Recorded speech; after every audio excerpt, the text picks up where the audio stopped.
Good day, everyone. Today is another beautiful day that the Lord has made. I've come again to talk about my beloved nation, Biafra, the struggle or the restoration of Biafra. Yeah, we are still on the matter because not in the rain now. All we know is about the landlord. My brother Melvin Emeka, he said the only man that has been able to fence all the whole southeastern nation, that is Maze Nnamdi Kanu, that has been able to fence the Biafran nation. So we're happy for that.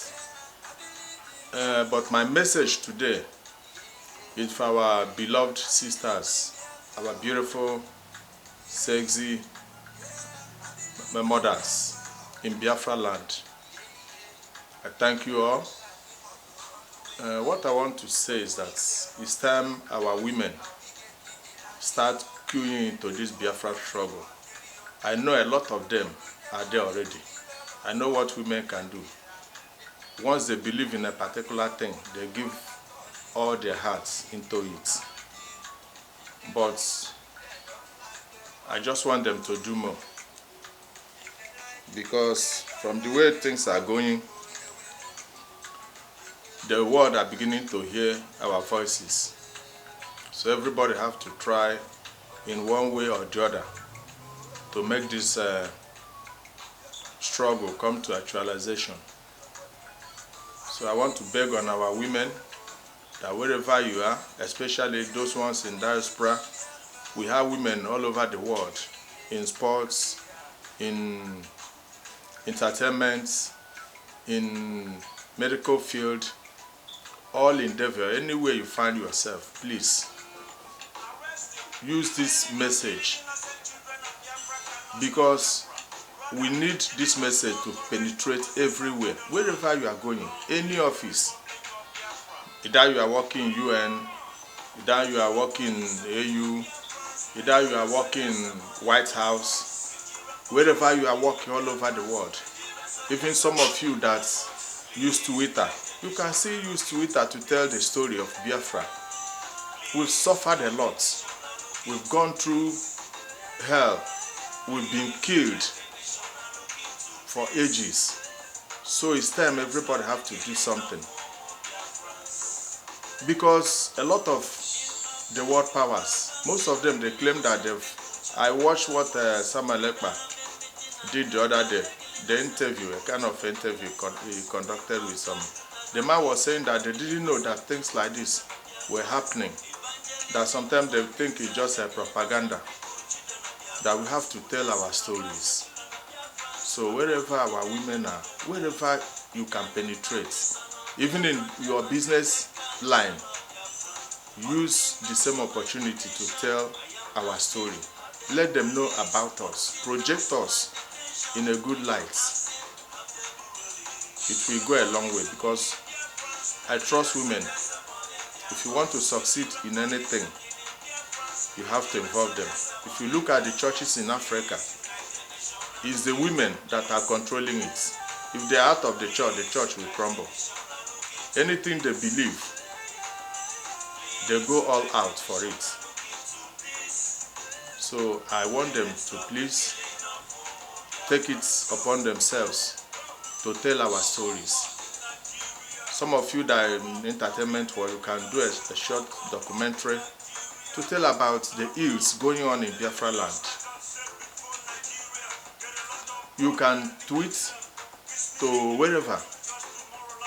You know, you go online, you see all these addresses, media houses. Tell our story. Tell them what is going on. True story. Do you understand? Another thing I want to like to talk about is about people that use the Biafran struggle to play joke.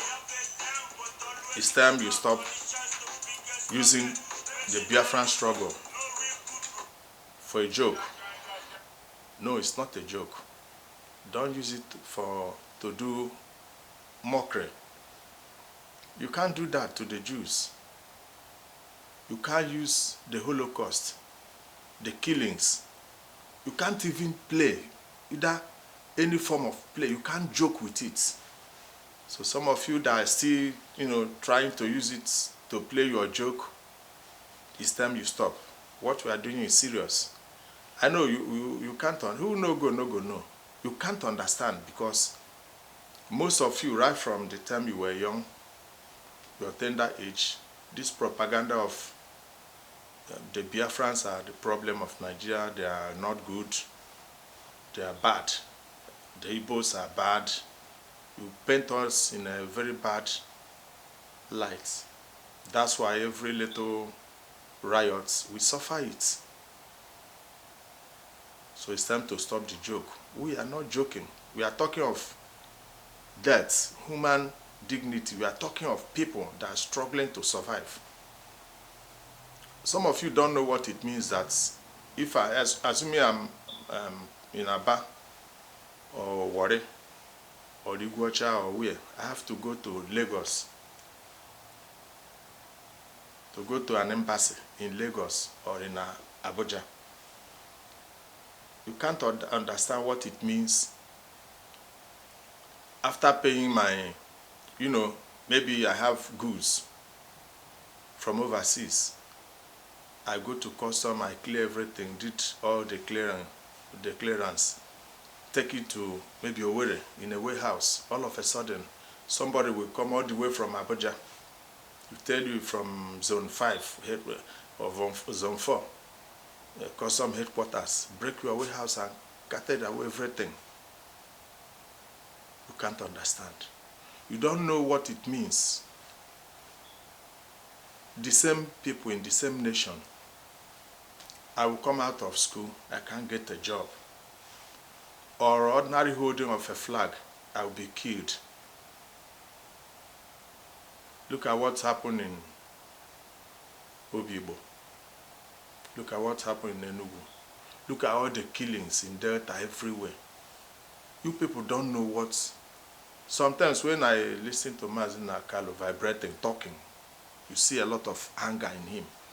Because you don't understand that this man, they've done a lot of things to him. I remember around 2012 or thereabouts. Sometimes you see ordinary people selling their newspaper, Biafran newspaper. The police and army will come and arrest them. Some of them won't come out of it. Some will be killed. Some will be locked out. They won't take them to court. Nothing. Carlo was preaching Nigeria. Before, he used to preach a kind of one Nigeria, let there just be justice. And this thing is expanding. People are still pushing him. Pushing the Southeasterners. We've suffered a lot. Road, employment, government allocation, everything. We don't want to live this kind of lifestyle. The North has been in power over the years, and now they are trying to suppress everybody to learn how to drink kunu or fura de nunu, or how to be a beggar. Before, in my area, we don't have beggars. Even if you are blind or you are disabled, you must be doing something. So that is that. Don't use the Biafran struggle for play. Don't use it for a play. Another thing I would like to, I just want to talk about one or two things I would like to talk about is Ohanaeze. Ohanaeze, you had all the opportunities.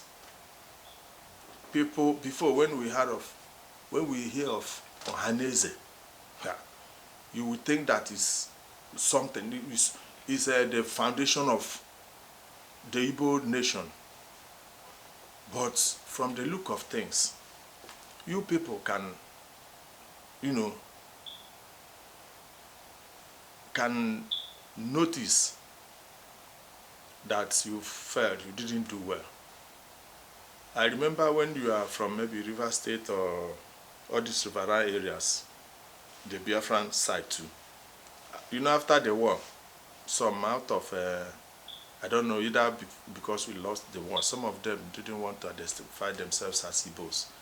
Apart from being Igbos, they didn't want to identify with us. There were a lot of hatred and bickering and all that.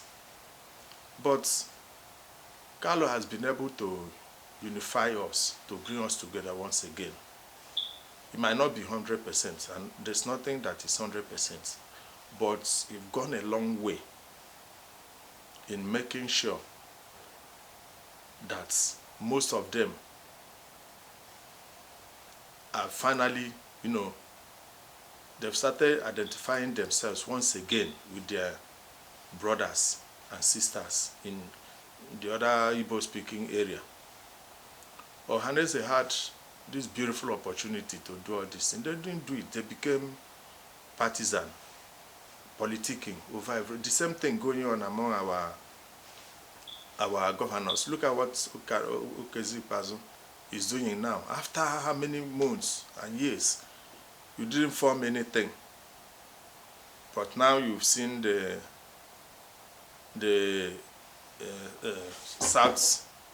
Southeast Security Network. All of a sudden, you are trying to come up with your own security network. Is it to, is it to challenge the other people, or is it for you? What is it for? Can't we for once forget all this, all this struggling, all this hatred, all this denial, and, just queuing, and let's move forward and protect ourselves. I always mention about the Northerners, trying to carry themselves along, not minding their own problems. But when it comes to national unity, they will tell you they are from the north. They will tell you they are Hausa Fulani. But our own, don't look at very small place like that. We can't. South want to do their own. Southeast want to do their own. I don't understand all these things. We are trying to, shift geography. South. In the south, you have south. But I don't hear that north or something like that. So, please let everybody, let us come together. Let us be serious for once. This thing don't stand though. If you are trying, the more you push, the more you bring the anger. People are annoyed, they are angry, the youths especially. Everybody's annoyed. Look at Aba. A very small, I can trek from point B to point A in Aba. Very small place. Very dirty. You can't clean it. You can't do anything. You go to where the same problem. Go to eastern side. No road, nothing. We can't connect. Nothing, just nothing. People won't accept this for a very long time. So once again, let's support our brother. Let's support ourselves. Let us try to unite even more. One thing can unite a family. Sometimes somebody have to die. Maybe a father have to die for the family to come together. Or somebody have to die. By the time they wear Shebi, they will forget everything. Let us unite. Call ourselves by our names. And begin to understand that nobody is coming to help us if we don't help ourselves. When jungle mature, Abuja will never protect you. Nobody will protect you. You run, they will still tell you you are Nyamuri. So that's my message for today. Thank you and God bless.